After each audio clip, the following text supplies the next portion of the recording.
Olá a todos, mais uma vez aqui reunido com vocês no final do ano, né? Mais um ano que está terminando. Espero que todos tenham conseguido muitas realizações, muitas bênçãos. E hoje nós vamos conversar sobre um tema muito interessante, né? Que é Jesus. Jesus, a luz do mundo. Esse período, né, é muito interessante, independentemente da discussão sobre a data real do nascimento de Jesus. Esse período é um período em que a gente se liga mais a ele, ao plano espiritual, à caridade, a gente pensa mais no próximo, não é? E então isso é importante, independentemente da data, se ela está certa ou se ela está errada. E mais importante ainda é a gente trabalhar para estender esse sentimento, esse compromisso que a gente desenvolve nesse período para todo o ano, né? Já que a gente não sabe a data certinha em que Jesus nasceu, então vamos comemorar todos os dias para a gente não correr o risco de errar, não é? Essa eu acho que é interessante. Então, como preparação para nós, como se fosse a nossa prece, eu vou ler um poema que eu fiz já há algum tempo, baseado no Ceifa de Luz. Agora eu não me lembro qual o capítulo, mas que fala justamente do mesmo, é o mesmo tempo, inclusive é o mesmo título, A Luz do Mundo. Eu vou ler. A noite da culpa nos envolve, nada importa, só desculpa, com o tempo se resolve. Nos cercam as trevas por insistirmos na delinquência, mude ações e palavras, adquira paciência. As sombras da obsessão se aproximam com rapidez, recolha-se em oração, trabalhe com altivez. As provas são um labirinto, nossa vida dificultando, escute o som distinto do Mestre nos guiando. Ao redor a indiferença enfurna no jogar, sintamos a divina presença, é dele que temos que lembrar. O egoísmo em nossa vida nos condena ao cárcere. Aprendamos a compartilhar de vida, tenhamos uma existência plena. A falta de compreensão pode ainda trazer ignorância, angústia e sofreguidão, uma vivência em desprazer. Jesus disse em seu alerta que somos a luz do mundo. Como entender a letra certa de ensino tão profundo?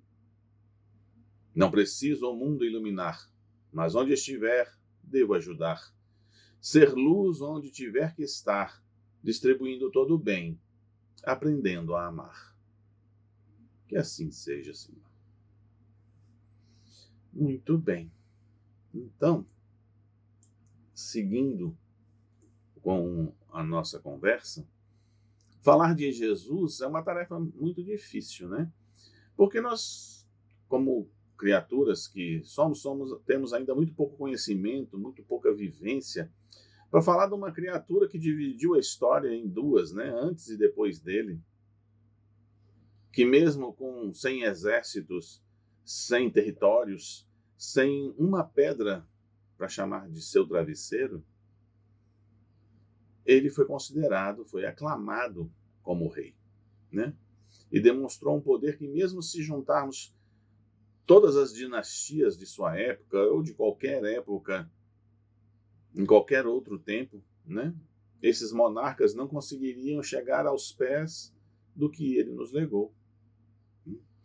Porque esses monarcas terrenos, eles nos deixaram coisas terrenas, coisas perecíveis.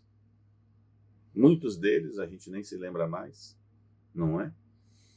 Então, não tem como comparar.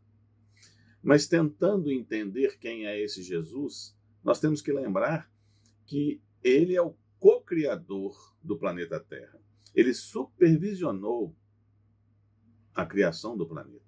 Então, antes mesmo, né, de nós sermos criados ou direcionados para o planeta Terra, ele já era Jesus. E vai permanecer como nosso governador até o fim dos tempos. Porque quem conhece da natureza do universo, né, sabe que tudo é cíclico. Então nós, como planeta, teremos um fim. É claro que isso está há bilhões de anos à frente, mas vai acontecer. Mas o que nos tranquiliza é que até lá, Jesus será nosso governador, continuará nos orientando, nos apontando o caminho. E o que é interessante nisso tudo é que, no princípio, era como nós também já fomos, simples e ignorantes. Sim, Jesus não foi criado como um espírito crístico. Ele não foi galgado a esse posto por opção de Deus. Jesus conquistou esse direito. E isso não o torna pior ou menor, né? Até porque o seu conhecimento sobre a vida, sobre a lei divina, sobre os homens, foi e é tão grande que ele foi confundido por muitos de nós como se Deus fosse. Mas é porque ele, isso é compreensível, né? Porque ele é médium de Deus. Ele sabe exatamente o que Deus deseja, o que é melhor para cada um. Ele sabe, porque ele conhece a lei, ele interpreta a lei conforme o desejo de Deus. A gente que é médium, qual que é o nosso papel?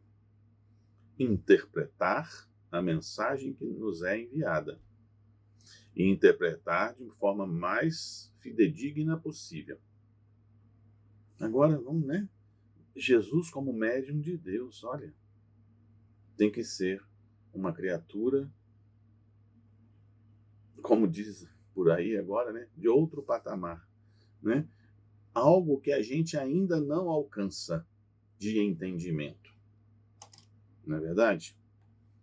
Mas, ajudando nesta confusão, lá no capítulo 10 de João, tem a seguinte fala: eu e o Pai somos um.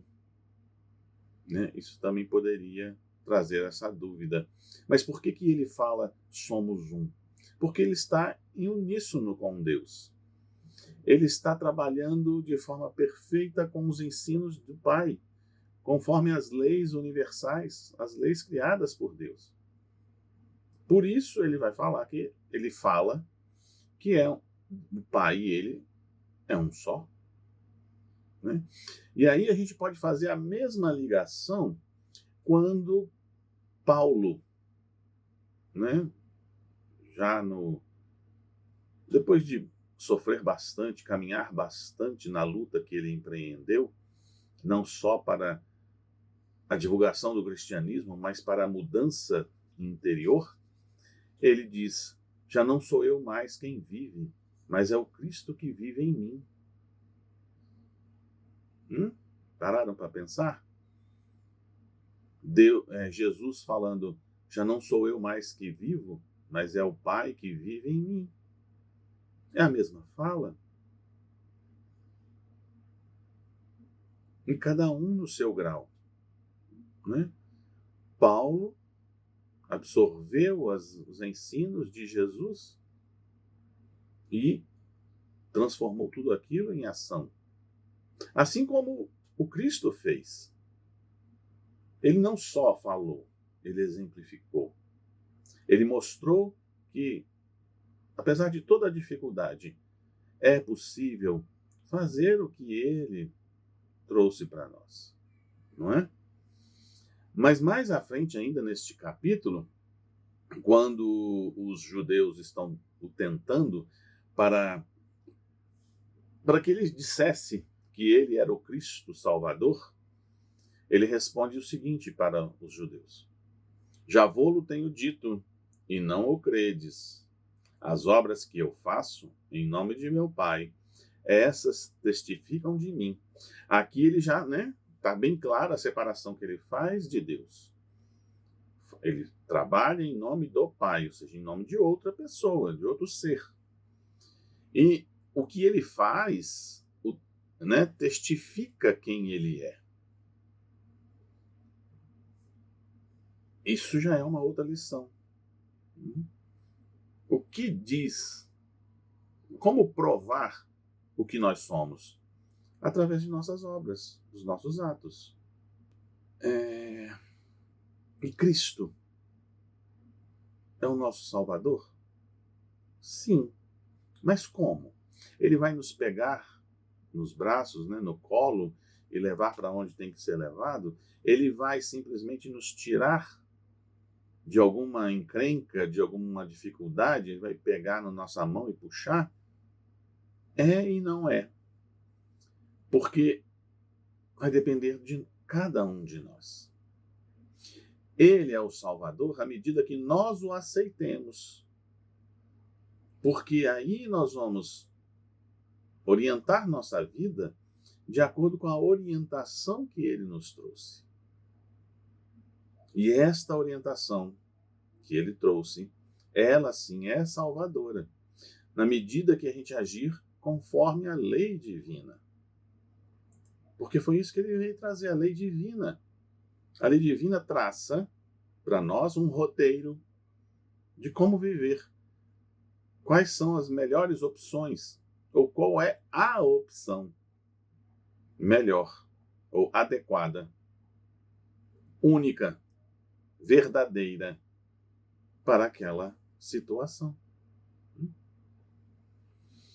E aí, mais à frente, ele fala: eu sou o caminho, a verdade e a vida, e ninguém chegará ao Pai se não for por mim. Por que ele é o caminho? Justamente por esse processo pelo qual ele passou. Ele passou por todas as necessidades que nós estamos passando. Ele aprendeu com as diversas reencarnações dele em outros planetas. Independentemente de como eram esses planetas, ele tinha a convivência com outros espíritos. E foi nessa convivência que ele foi assimilando a lei de Deus, ele foi aprendendo, isso daqui não o diminui, Muito pelo contrário, quando a gente recebe algo de mão beijada, a gente dá valor, a gente dá o valor adequado para aquilo que a gente está recebendo, ou a gente dá um valor maior quando a gente conquista, quando a gente trabalha para que aquilo se realize. Com certeza é a segunda, Quando a gente trabalha, porque aí aquilo se integra a nós. A gente vê isso perfeitamente quando um orador fala sobre alguma coisa. É diferente quando ele apenas fala porque está no livro ou quando ele vivenciou aquilo. A vivência traz uma verdade mais palpável, e que é transmitida para quem ouve. Aquele que ouve também assimila com mais facilidade. Então, quando ele fala que somente o perdão nos desvincula do agressor, é porque ele já vivenciou inúmeras vezes o que significa perdoar. Quando ele nos convida a aturar nossos familiares difíceis, com toda certeza passou ele por diversos irmãos que dificultaram a sua caminhada, fazendo com que ele aprendesse o valor da paciência, da compreensão, da empatia, da submissão fraterna, do amor inconteste. Então, ele é o caminho. Olha, eu já caminhei o caminho que vocês têm que caminhar. Tudo aquilo que eu estou trazendo como notícia, tudo que eu estou mostrando, o que é a lei, é o caminho que nós temos que seguir. todo mundo, a gente fala que todo mundo tem cada um tem a sua verdade. Eu até concordo com isso até certo ponto, né? No sentido de que realmente cada um tem a sua verdade, porque cada um tem uma vivência, uma compreensão, né, diferente uns dos outros. E aí a gente tem as nossas verdades, aquilo que a gente entende que é verdadeiro. Mas a verdade é uma só. E a verdade está lá no Evangelho. A verdade é tudo aquilo que o Cristo nos trouxe. Essa é a verdade. Que a gente ainda não sabe por completo, não é? Mas ele já trouxe uma ponta para a gente, uma ponta do novelo para a gente desfiar isso daí. E é nela que nós temos que confiar. Não é na verdade de nenhum outro ser. Até porque o Livro dos Espíritos, Kardec pergunta qual foi o ser, né, mais evoluído que esteve aqui no planeta, que pode nos servir de guia e modelo. Aí a resposta dos Espíritos é simples: Jesus. Jesus é nosso guia, nosso modelo. Por isso é o caminho. Ele é a verdade, ele é a vida. Aquele que não entende as leis divinas, não vive conforme as leis divinas, apenas sobrevive. Não é porque está patinando no tempo. Ele não avança enquanto ele não se submeter à lei. Ele é a vida, porque se ele não tivesse cocriado, né, o planeta Terra, nós estaríamos sob a responsabilidade de outro ser. Ele nos mostrou tudo de belo, tudo de verdadeiro no mundo.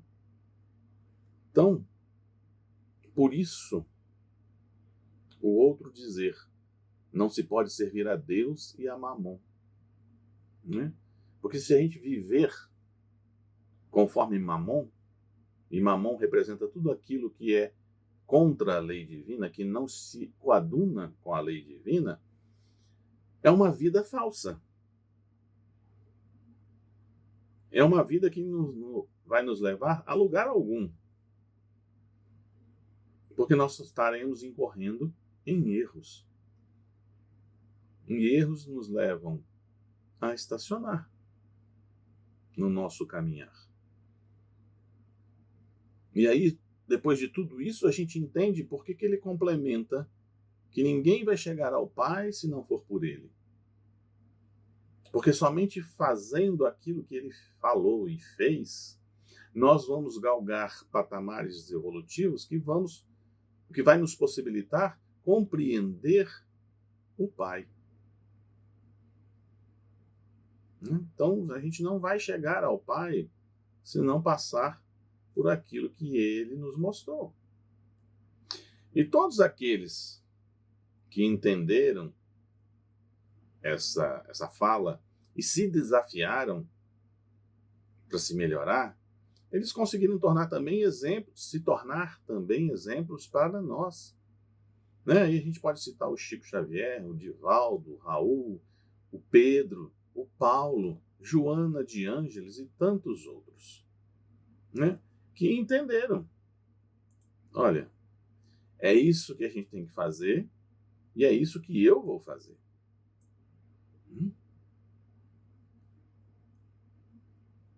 Então, voltando à questão de Lucas capítulo 16, versículo 13. Ninguém pode servir a dois senhores, porque ou odiará um e amará outro, ou se prenderá a um e desprezará o outro. Não podeis servir simultaneamente a Deus e a Mamon. Lá no livro Religião dos Espíritos,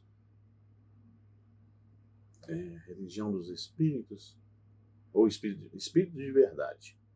No livro Espírito de Verdade, No capítulo 1, Bezerra de Menezes nos traz a lição em que fala assim, que nós temos ouro na terra, nós temos ouro no mar, nós temos ouro nos cofres.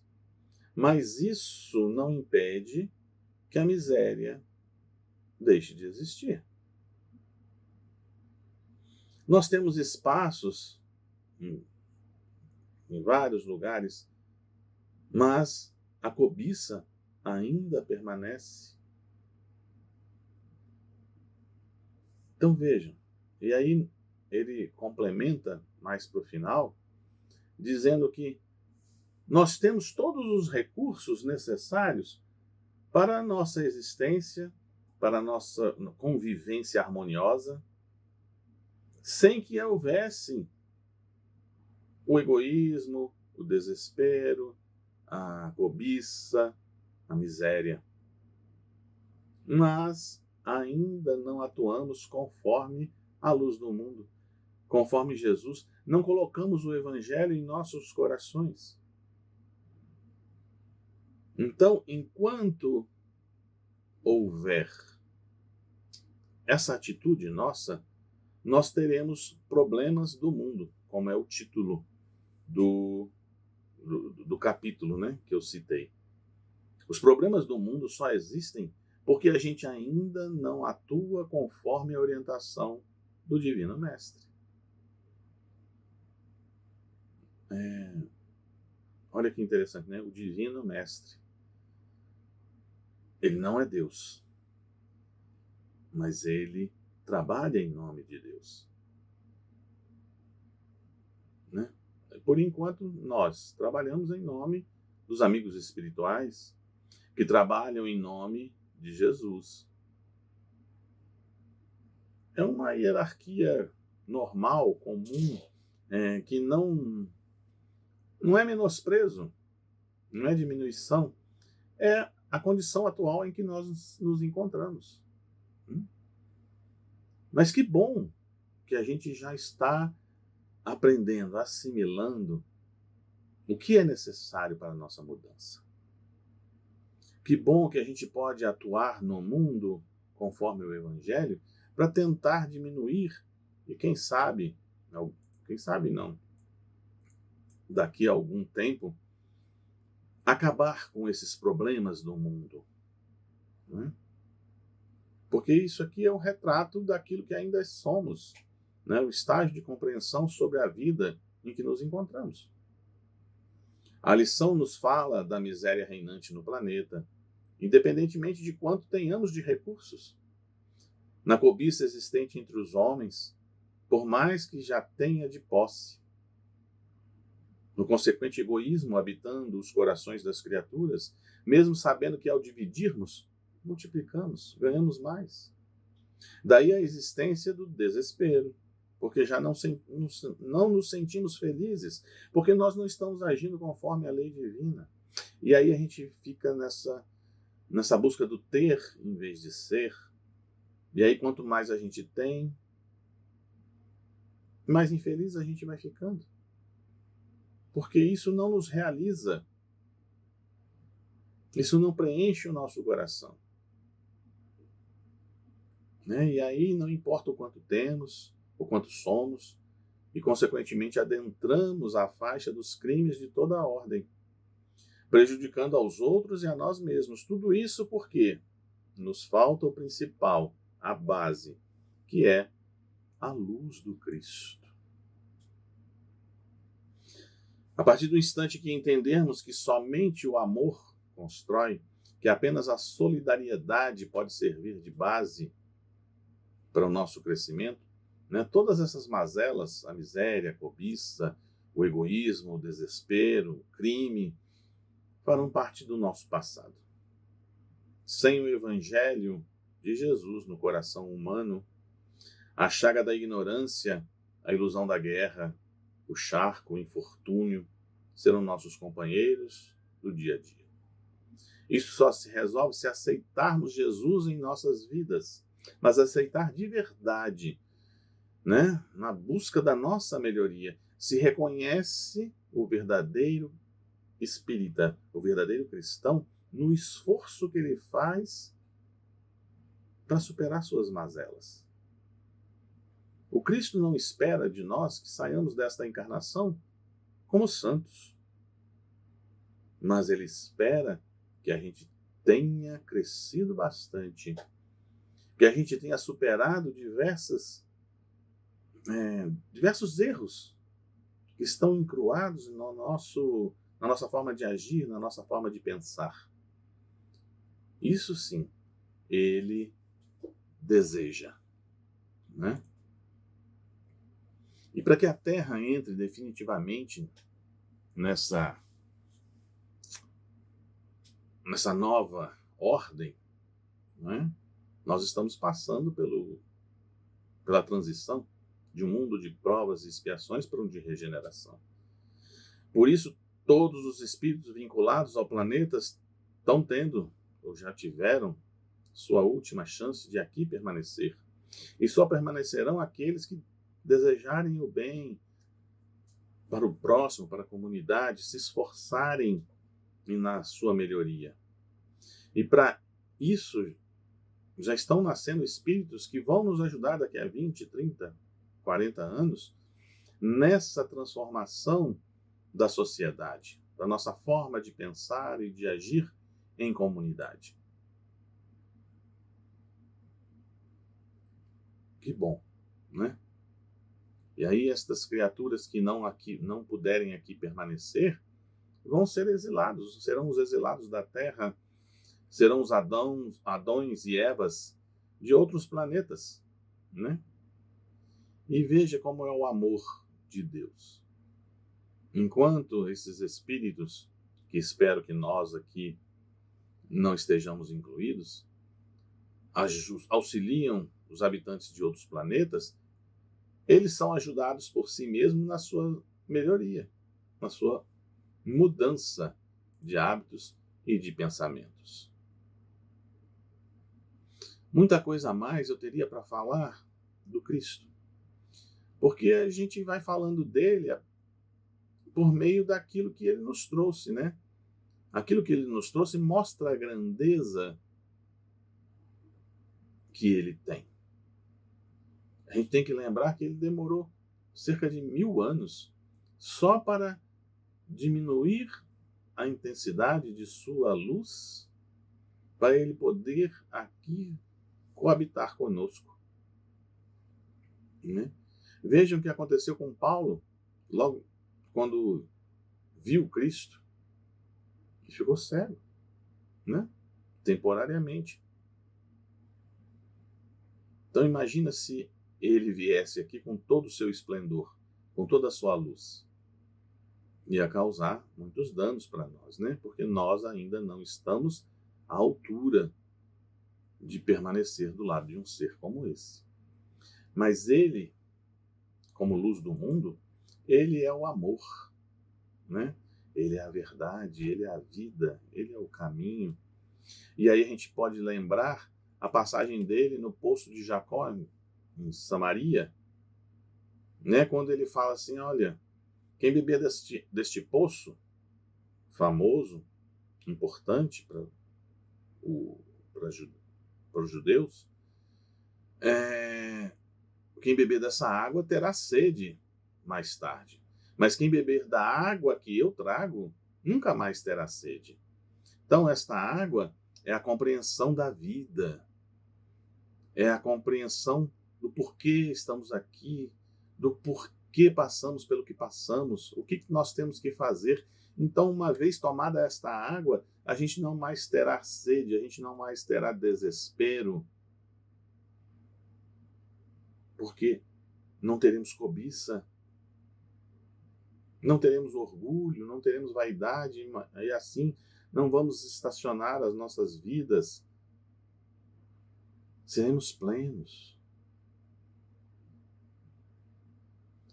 Jesus é o amor, né?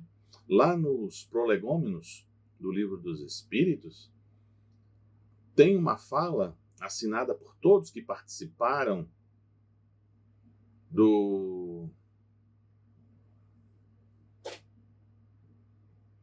todos que participaram da criação do Livro dos Espíritos, que fala o seguinte: mas todos os que tiverem em vista o grande princípio de Jesus se confundirão num só sentimento, o do amor, o do bem, e se unirão por um laço fraterno que prenderá o mundo inteiro.